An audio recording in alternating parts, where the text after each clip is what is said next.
우리가 지금 살아가는 이 세대 동향이 참 빠르게 변하고 있습니다.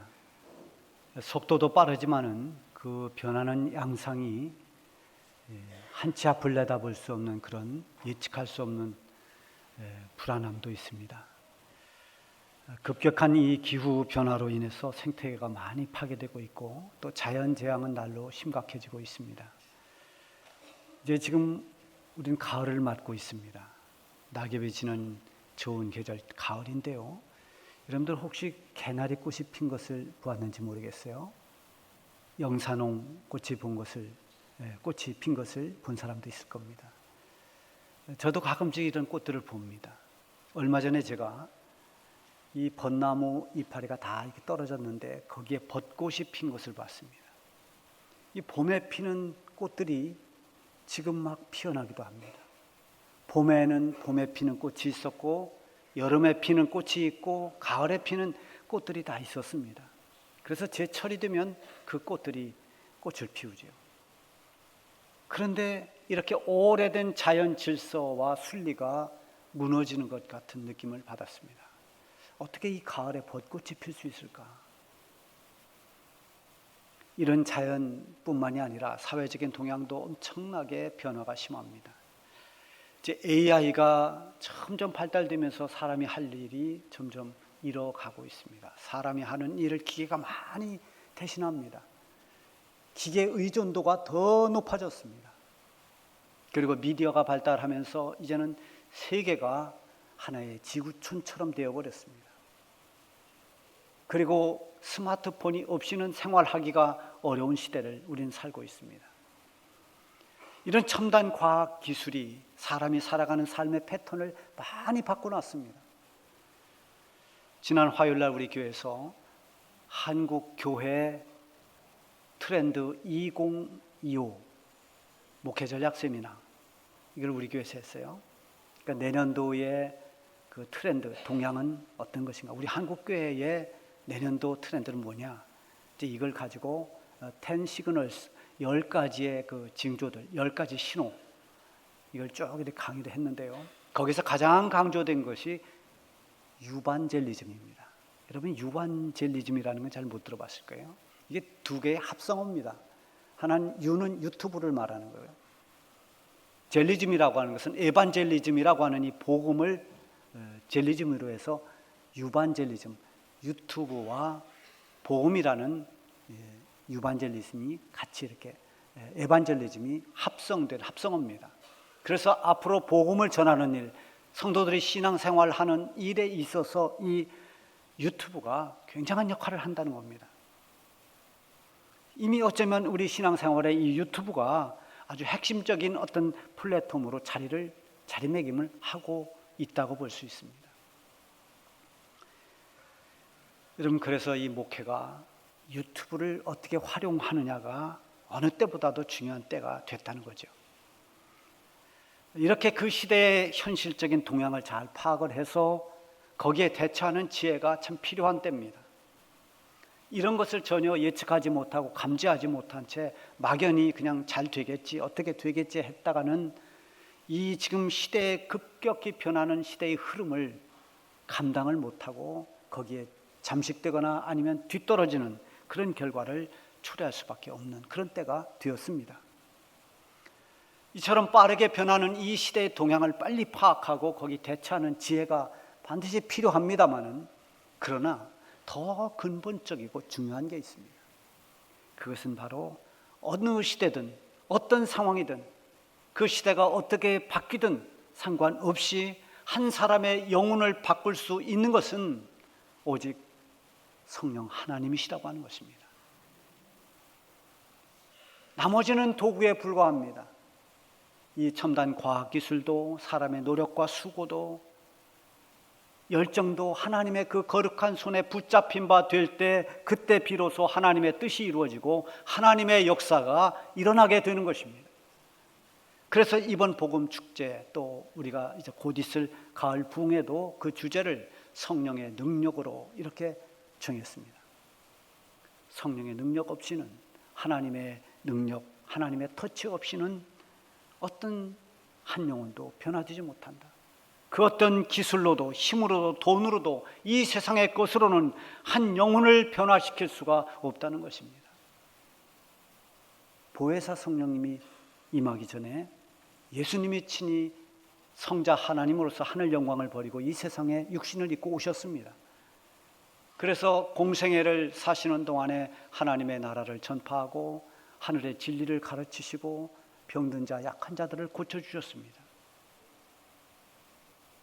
예수님의 이런 사역을 통해서 궁극적으로는 어떤 성경 지식을 얻게 하거나 아니면 건강을 회복하는 그것이 아니라 한 사람이 변해서 새 사람이 되고 구원의 은총을 얻는 것, 그게 예수님의 사역의 궁극적인 목적이었습니다. 말하자면 결국 예수님의 사역은 구원 사역이었습니다.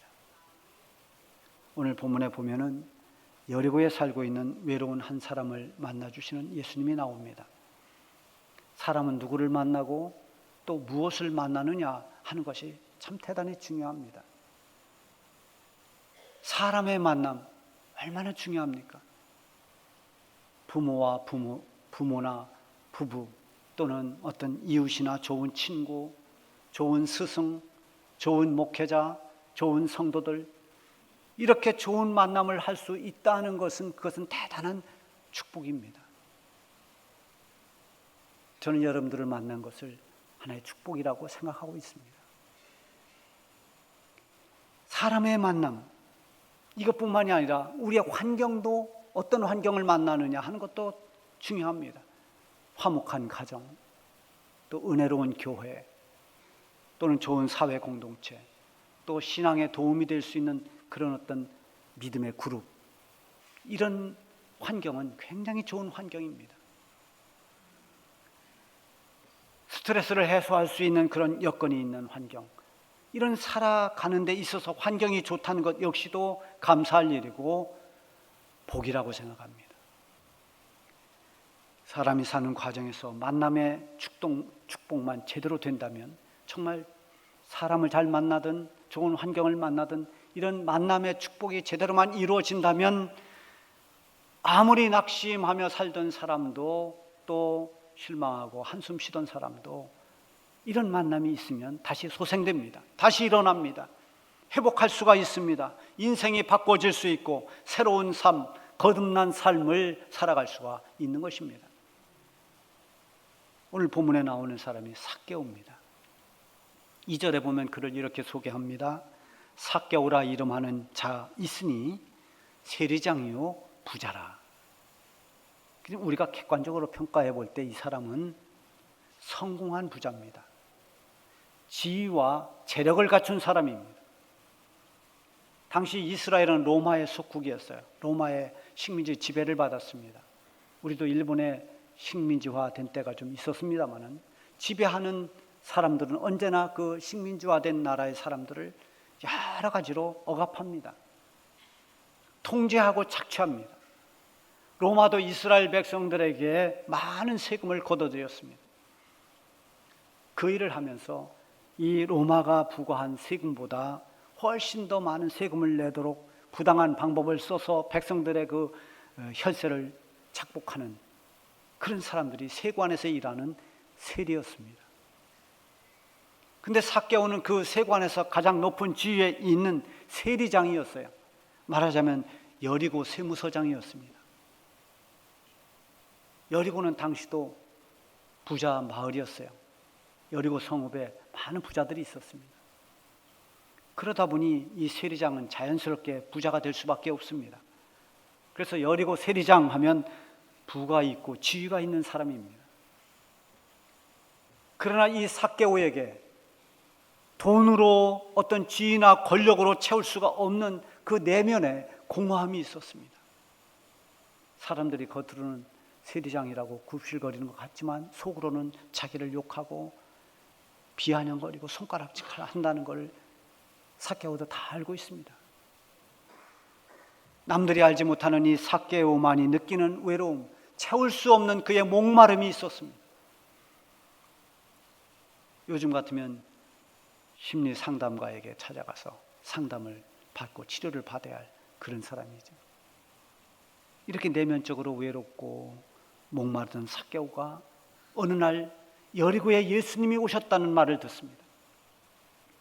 그는 평소에도 예수님에 대해서 들어본 적이 있고 또 예수님에 대한 궁금증도 많았습니다. 마침 예수님이 온다는 말을 듣고 그가 귀가 번쩍 뜨였습니다. 3절에 보면 그가 예수께서 어떤 사람인가 하여 보고자 하되 키가 작고 사람이 많아 할 수 없어. 삭개오는 예수님을 보고 싶어 했습니다. 그냥 보면 다행이다, 못 보면 말고, 이런 식이 아닙니다. 정말 간절한 마음입니다. 나는 반드시 예수님을 만나야 되겠다. 무엇을 하든지 간절한 마음은 통하는 법입니다. 예배를 드릴 때도, 찬송을 부를 때도, 기도를 할 때도, 말씀을 들을 때도 간절한 마음, 사모함이 있을 때 그때 역사가 일어납니다. 삭개오가 그처럼 예수님을 보고 싶어 했지만 그의 조건이 따라주질 않았어요. 3절에 보면 보고자 하되, 맨 끝에 보면 할 수 없어. 보고자 하되 볼 수가 없다는 겁니다. 그 이유는 두 가지입니다. 삭개오 키가 너무 작습니다. 거기다가 예수님을 둘러싼 무리들이 너무 많습니다. 키가 작다는 것은 자기의 내면 문제고 사람이 많이 둘러싸여 있다는 것은 외적인 문제죠. 이렇게 내외적으로 모든 조건이 꽉 막혔습니다. 조건과 상황이 어려워질 때 간절함이 없는 사람은 그냥 그런 조건을 원망하면서 포기하고 맙니다. 그러나 간절함이 있는 사람은 결코 포기하지 않습니다. 쉽게 포기 않습니다. 정말 내가 하고 싶어 하는 그것을 사모하고 원할 때는 어려운 상황을 극복해내면서 끝까지 그 길을 선택하고 헤쳐나가는 겁니다. 그런 말이 있잖아요. 하기 싫은 사람들에게는 변명이 보이고 하고 싶은 사람에게는 방법이 보인다. 여러분, 삭개오가 예수님을 너무너무 보고 싶어 합니다. 이번 기회에 반드시 예수님을 만나야만 됩니다. 예수님 보기를 원하고 있습니다. 수많은 사람이 장벽이 되고 자기 키는 작지만 거기서 포기하지 않습니다. 방법을 찾습니다. 그러다가 그가 앞으로 달려나갑니다. 예수님이 지나가는 길 저 앞에 길가에 있는 돌 무화과 나무 위로 올라갔습니다. 그 위에 올라가서라도 예수님을 보려고 했던 것입니다. 근데 5절에 보면 예수께서 그곳에 이르러 쳐다보시고 이르시되 삭개오야 속히 내려와라. 내가 오늘 네 집에 유하여야 하겠다. 예수님은 삭개오를 이미 알고 있습니다. 설레임과 기대를 가지고 예수님 만나겠다고 집을 나선 이 삭개오의 마음을 예수님은 이미 아신 것입니다.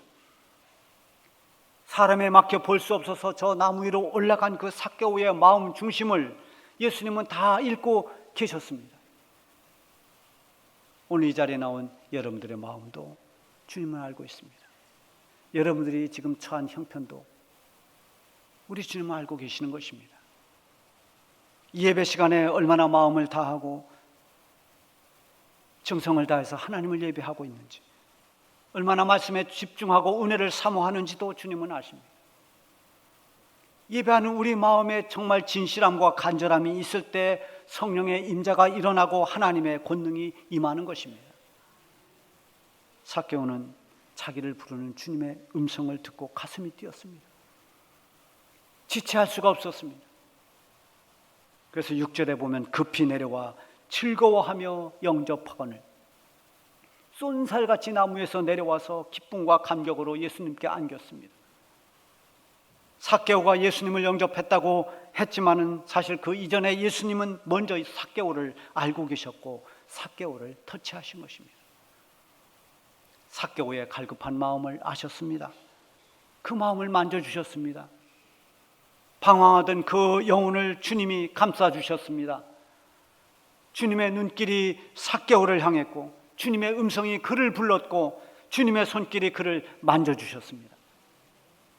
삭개오가 그 주님의 만져주심, 주님의 터치, 그 순간에 그 속에서 용암처럼 분출하는 뜨거운 감격과 감동을 느꼈습니다.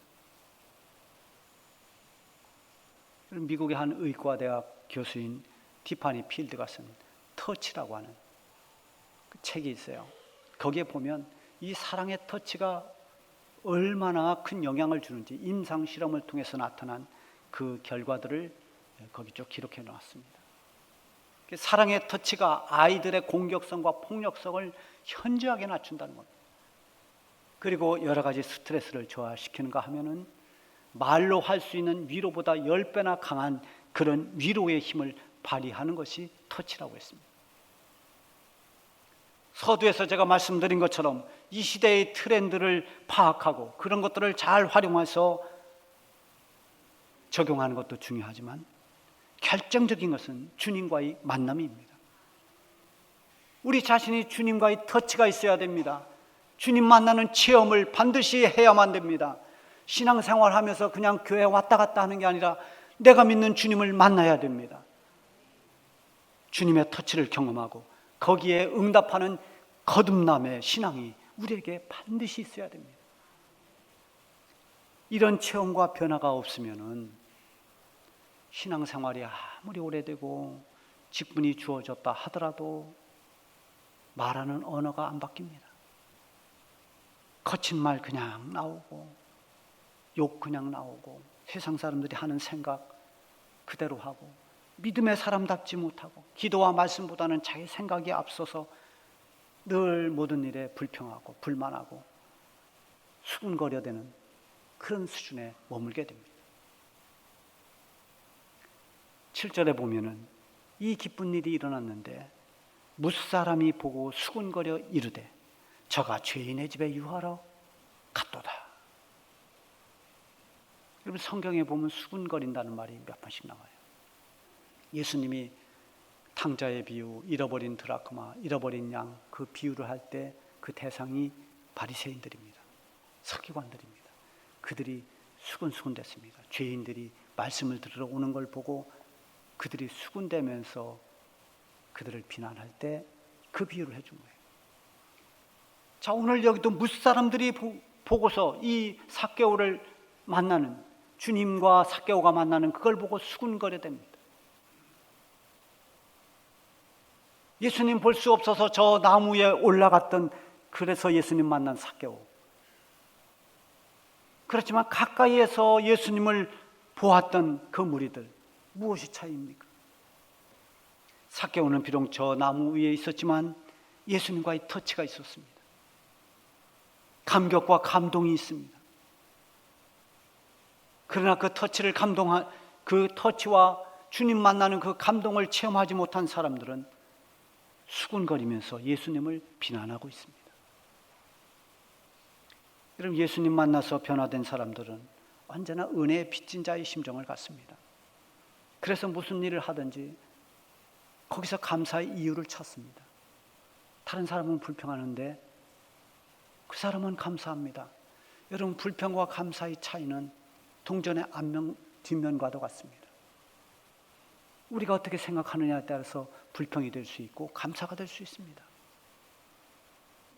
넘어져도 어떤 사람은 불평하고 어떤 사람은 감사합니다.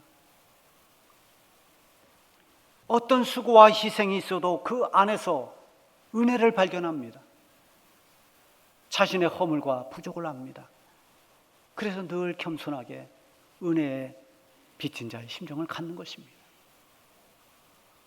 그렇지 않은 사람은 자기의 들보를 깨닫지 못합니다. 남을 비방하고 험담합니다. 주를 위해 봉사하고 헌신하는 일 부담스러워합니다. 못마땅하게 여깁니다. 조금이라도 자기가 불편하면 자꾸만 불평을 합니다. 그래서 묵묵히 봉사하고 일하는 사람들을 불편하게 만듭니다. 자기 잣대를 가지고 자꾸만 수군거리기를 좋아하는 사람들은 그 영혼이 평안하고 복될 수가 없습니다. 사람들이 수군거리는 그 수군거림을 뒤로하고 예수님과 삭개오는 삭개오의 집으로 향합니다. 예수님을 집으로 모시고 간 삭개오에게 변화가 일어났습니다. 예수님 만나서 그 예수님의 받아주심, 예수님의 터치를 경험한 삭개오는 자기를 돌아보면서 결단을 합니다. 결단하는 말이 오늘 본문에 나와 있죠. 주여 보시옵소서. 내 소유의 절반을 다 팔아서 가난한 사람들에게 나눠주겠습니다. 그리고 내가 만약에 누구의 것을 속여서 빼앗은 일이 있다면 그것을 제가 4배로 다 갚아주겠습니다. 물질에 대해서 생각이 달라졌습니다. 그동안 세리장으로 살아오면서 불을 쌓는데 몰두했던 그가 예수님 만나는 그 감동을 경험하고 나서 오직 불을 쫓아갔던 그 일이 얼마나 어리석은지를 깨닫고 물질 중심의 그 가치관을 완전히 버려버렸습니다. 사도 바울이 예수님 만나고 난 뒤에 자기의 어떤 가장 자랑거리였던, 그리고 자기의 최고의 가치로 삼았던 자기의 가문, 자기의 학벌, 자기의 의, 이런 것들 다 배설물처럼 버린 것처럼 삭개오 역시도 자기 자랑거리였던 돈과 성공, 세상 가치를 다 뒤로 하고 이제 예수님을 삶의 우선순위로 두었습니다. 예수님은 그 자리에서 선포하십니다. 오늘 구원이 이 집에 이르렀으니 이 사람도 아브라함의 자손이미로다. 주님의 선포입니다. 삭개오와 그 가족들이 구원받고 하나님의 백성된 것을 선언한 것입니다. 여리고에 살고 있던 이 한 사람 삭개오, 그는 겉으로는 세리장이고 부자였습니다. 화려한 삶을 사는 것 같지만 그 영혼은 메마르고 곤고했습니다. 돈이나 명예로 채워질 수 없는 그런 공허함, 그래서 그 내면에 언제나 외로움이 있었고 고통이 있었고 고민이 있었습니다. 그래서 방황하던 잃어버린 한 영혼이었습니다. 예수님은 삭개오의 그 가난한 심령을 보셨습니다. 잃어버린 양처럼 방황하고 있는 그 영혼을 목자 되신 예수님이 오셔서 만져주셨습니다. 삭개오의 방황은 예수님을 만나고서 끝이 났습니다. 길을 잃었던 그 영혼이 예수님 만나고 길을 찾았습니다. 길이요 생명이요 진리 되신 분이 예수님이라는 것을 알았습니다.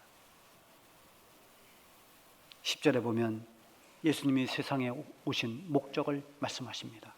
인자에 온 것은 잃어버린 자를 찾아 구원하려 함이니라. 우리도 전에 다 잃어버린 양들이었습니다. 하나님을 떠났던 사람들입니다. 예수님께서 우리를 구원해 주시려고 이 세상에 오셔서 우리를 위해서 대신 고난받으시고 우리를 위해서 대속의 죽음을 죽으셨습니다. 그 은혜로 우리는 구원을 받았습니다. 이제는 우리에게 잃어버린 양들을 찾아야 할 전도의 사명을 부탁하셨습니다. 지금도 우리 주변에는 하나님을 떠나서 방황하고 있는 잃어버린 양들이 너무 많습니다. 잃어버린 자를 찾으시는 주님께서 우리의 전도를 통해서 한 영혼 한 영혼을 구원의 길로 인도해 주실 것입니다.